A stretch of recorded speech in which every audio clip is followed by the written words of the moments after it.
Dan sê nog 'n Klipdrifdam karpie. Ek het hierheen gevang op honeypitte. Gekombineer 2 honeypitte met bloekompit. En op die bom het ek honey gegooi met garlic fluorescent. En ja, sien daar. En weer eens net dankie sê aan Henty vir sy awesome plek hierso en dat ons hierdie plek gereeld kan gebruik.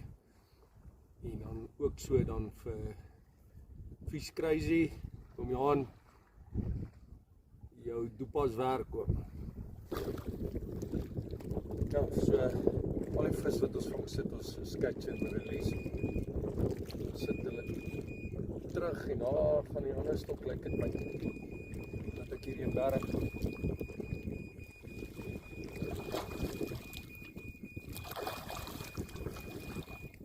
Dis wat ons doen.